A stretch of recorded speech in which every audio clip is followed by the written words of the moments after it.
So we understand and process the world through our senses, and it's really helpful for us to understand about sensory processing when we're supporting anyone, whatever their needs are. So you actually have 8 senses. You probably know about the first 5: your sense of sight, your sense of hearing, your sense of smell, your sense of taste, and your sense of touch. You also then have 3 more kind of main senses. So your vestibular sense, your sense of balance, your proprioceptive sense, which is your sense of body awareness. So if I put my hand here, I can close my eyes and I can copy it with this hand, and I know where my body is in space. And then your interoceptive sense, which tells you about different feelings of pain and temperature, if you're hungry, if you need the toilet, all of those kind of things. So for each of these senses, there are different things which help us feel at what we call a just right level, which helps us to be able to understand and process things in a way that enables us to engage. So for our sense of sight, we know that things that are calming is anything that's plain or geometric. Things that are alerting is anything that's busy or moving around. And we see Jesus use sight in the Bible. He says, look at the birds of the air. They don't worry. How much more do you not need to worry? Sight is a way that we can help people understand things that are going on. We have our auditory sense, the way that we hear things. We know that things that are calming is anything that's slow, steady, rhythmic. Things that are alerting is anything that's kind of busy and changing in pitch and tempo. And obviously, the more that we use our voice, we can enable people to be able to engage in what it is that we're talking about. You have your sense of smell, your olfactory sense, which is about the way that you take in and process smells. And obviously strong and kind of pungent smells are going to be alerting, but other smells are going to be calming. So things like vanilla or chocolate are going to be calming smells. The cool thing about smell is that it's really interestingly linked to your sense of memory. So when you have a particular memory, you often have a smell linked to that.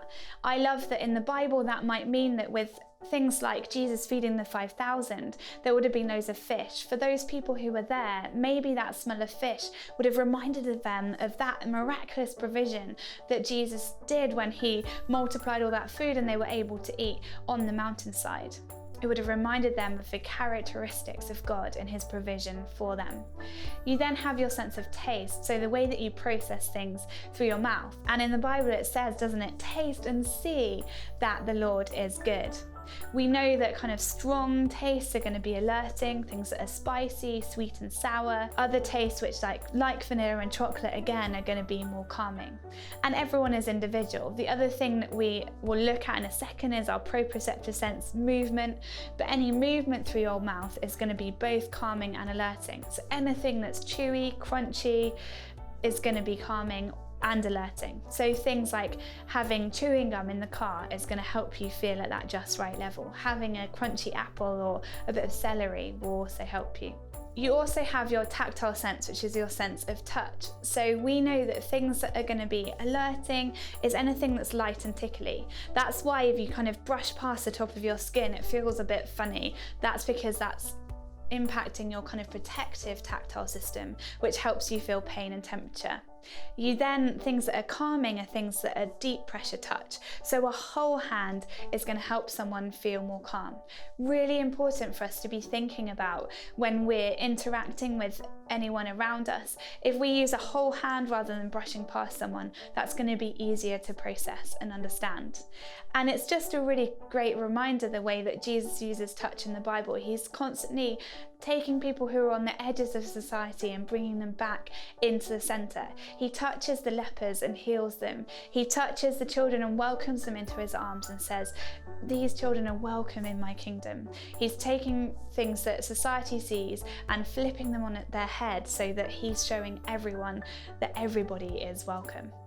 You then have the ones that you're probably less familiar with. So your vestibular sense, your sense of balance, how fast I'm moving, the direction I'm moving in.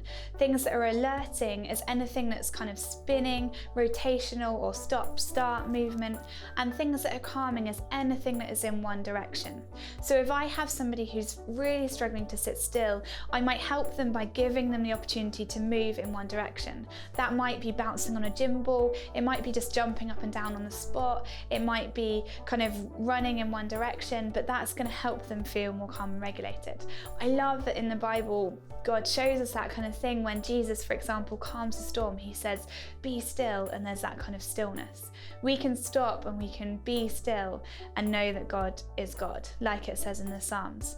Our proprioceptive sense is the most important one to remember.